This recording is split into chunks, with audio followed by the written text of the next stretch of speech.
Recentemente, aqui no canal do Professor Leonardo, a gente tem dado muita atenção às igrejas neopentecostais e o movimento cristão no Brasil.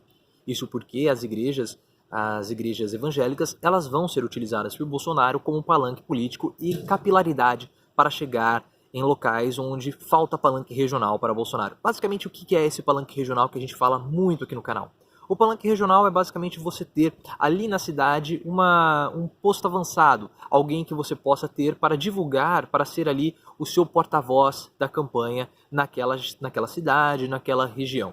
E isso falta a Bolsonaro, porque Bolsonaro ele não tem prefeitos à sua disposição para que ele possa fazer a campanha. Poucos vereadores do PSL, porque o PSL é um partido que ganhou notoriedade somente nas eleições de 2018 com a vitória de Bolsonaro. Quando Bolsonaro entrou no partido e o PSL venceu as eleições com Bolsonaro, foi que o partido assim conseguiu ganhar projeção. Mas até 2016, quando nós tivemos a nossa última eleição municipal, a nossa última eleição antes de 2018, o PSL era um partido ali muito pequeno. Isso causou um problema para Bolsonaro, porque agora as eleições que foram vencidas por ele vão ter agora, após as eleições que foram vencidas por Bolsonaro, o cenário político é totalmente diferente.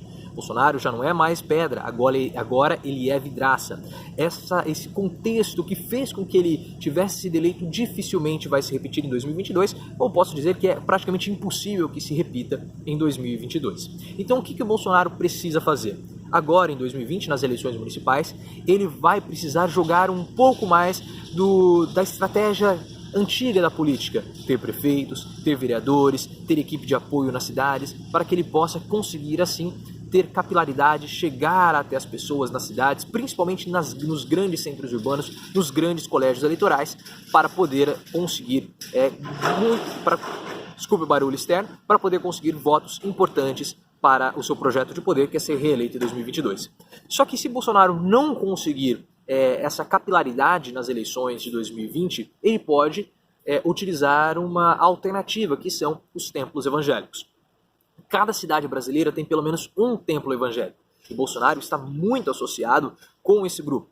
Ele vira e mexe é visto com o pastor Marco Feliciano, que é um deputado federal evangélico da bancada da Bíblia, importantíssimo, muito forte em termos de votos, e é uma pessoa com quem ele pode se associar para ser o seu vice-presidente em 2022. Então, o discurso religioso, a presença religiosa para Bolsonaro é muito importante. E eu preciso que você também entenda a influência e a importância política da igreja evangélica, da comunidade neopentecostal no cenário político nacional. Recentemente nós já conversamos sobre a Dona Maria, fizemos um vídeo sobre ela, falando aquele brasileiro médio que trabalha no salão de beleza, que votou em Lula, votou em Bolsonaro e principalmente é evangélico. E isso é importante porque nós precisamos começar a discutir e nós precisamos começar a entender a influência política dos evangélicos no nosso país. Então se inscreva no canal do Professor Leonardo, compartilhe esse vídeo para que mais pessoas possam saber essa mensagem e deixe o seu comentário aqui para que a gente possa estabelecer uma reflexão. E eu gostaria de trazer para vocês um texto que foi muito recente, foi publicado agora no dia 29 de agosto, do texto do Jamil Chad no blog da UOL. Na Europa, grupo de igrejas aponta onda de radicalismo cristão no Brasil. Olha, isso é importante, radicalismo cristão. Uma versão fundamentalista do cristianismo está legitimando medidas do governo Jair Bolsonaro, que vão justamente contra as bases da religião. Entre elas, a discriminação, violação aos direitos humanos e mesmo a proteção do planeta. O alerta está sendo feito por parte das igrejas nacionais que, alarmadas com a situação no país, se reuniram na Suíça para debater o cenário religioso no Brasil e pedir a ajuda do Conselho Mundial das Igrejas para que uma estratégia seja estabelecida. Nos anos 70, o Conselho Mundial das Igrejas, perdoe aqui o barulho externo, foi fundamental para bancar as ações religiosas no Brasil que lutavam contra a ditadura. Entre as várias iniciativas, o grupo financiou os trabalhos da coleta de dados de vítimas de torturadores, que acabaram sendo conhecidas como Brasil Nunca Mais. Caminhão passando aqui, essa é uma questão Isso é uma questão dos vídeos externos. Mas ele fala o seguinte, né? O Brasil volta a preocupar após 40 anos. O reverendo Olav Tivit, secretário-geral do Conselho Mundial das Igrejas, aceitou a realização do encontro diante do cenário brasileiro atual. Há elementos religiosos que nos preocupam, disse fazendo eco às igrejas brasileiras. Tivit indicou que teme a legitimação de atos de discriminação, usando justamente símbolos e valores cristãos. Recentemente também, a comunidade judaica ela se incomodou com a utilização de símbolos judaicos pelo governo Bolsonaro. Ela divulgou uma nota, se pronunciou, melhor dizendo, que estava se sentindo incomodada por Bolsonaro sempre fazer alusão à comunidade judaica e sempre utilizar símbolos cristãos, símbolos judaicos. E agora nós também vemos as igrejas internacionais se mobilizando porque acabam se preocupando com esse discurso radical que está sendo utilizado por Bolsonaro e também por fundamentalistas religiosos no Brasil para ganhar espaço político e para implementar seus projetos políticos. Ele ainda lembrou como, mais de 40 anos depois de sua entidade ter agido nos bastidores do Brasil, o país volta a viver uma crise. Estamos de novo preocupados com o Brasil, disse. É importante apoiar grupos protestantes e vozes que lutam pela justiça e paz no país. No Brasil, insistiu. Mas ele também destacou a necessidade de tocar na questão da floresta amazônica, outra preocupação das igrejas e que será alvo de um sínodo no Vaticano em outubro. Será uma catástrofe ecológica se esses pulmões de toda a criação forem queimados ou destruídos. É uma catástrofe profundamente política, moral e espiritual. Se foi feita por seres humanos e tudo o que for necessário para impedir não foi feito.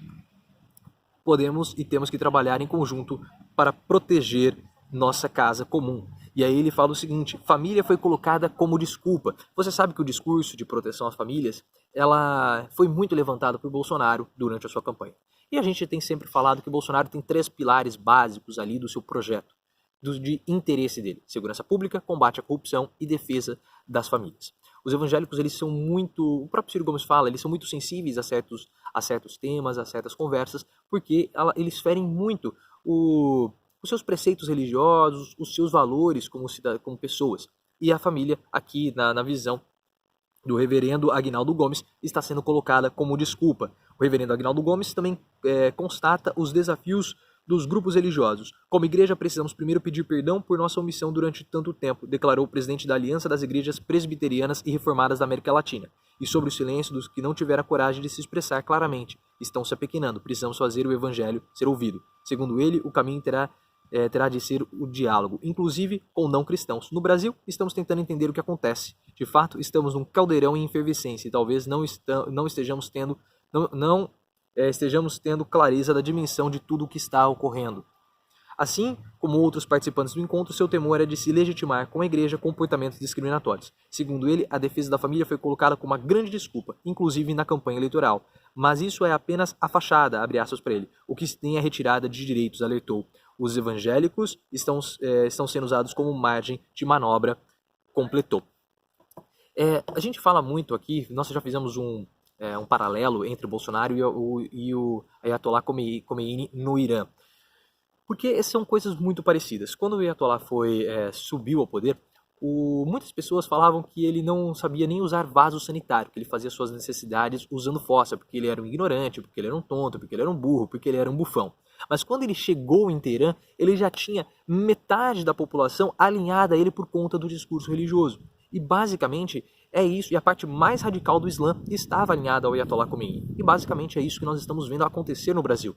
Nós temos uma comunidade evangélica que está crescendo, que vai ser possivelmente oficializada em 2020, quando nós tivermos o próximo censo do IBGE, como sendo a religião dominante do Brasil. Em torno ali de 22% da população vai ser oficializada como sendo evangélica, e isso dá a Bolsonaro como posso dizer, uma força política muito grande e um poder religioso também muito grande. Ele pode usar essa desculpa religiosa porque isso cola. Nós temos que lembrar que na Marcha para Jesus, em protestos recentes, alguns pastores falaram que Bolsonaro ele não tinha Messias no nome à toa, que ele era um enviado por Deus. O próprio Bolsonaro sempre fala de Deus nas suas declarações, sempre dando a ele um tom messiânico. E ele pode continuar usando esse discurso religioso. É por isso que nós sempre temos que continuar propagando a mensagem aqui do canal do Professor Leonardo, porque nós sabemos que a igreja e a religião e a política, elas sempre vão estar ligadas, não tem jeito, né? Mas o que não pode acontecer é nós sermos, os cristãos serem utilizados como massa de manobra, principalmente por situações que não correspondem aos valores cristãos, como, por exemplo, discursos de discriminação, discursos de desrespeito ao próximo, enfim. Mas eu gostaria de ter trazido esse vídeo para vocês, para que vocês possam entender um pouquinho mais sobre a influência evangélica, não sobre a influência evangélica, mas sobre a força que Bolsonaro tem ao se aliar aos evangélicos e como esse eleitor, essa parcela do eleitorado vai ser decisiva nas eleições de 2022. Se você gostou desse vídeo, se inscreva no canal do Professor Leonardo, ative as notificações, compartilhe e me siga no Twitter, @profleoficial.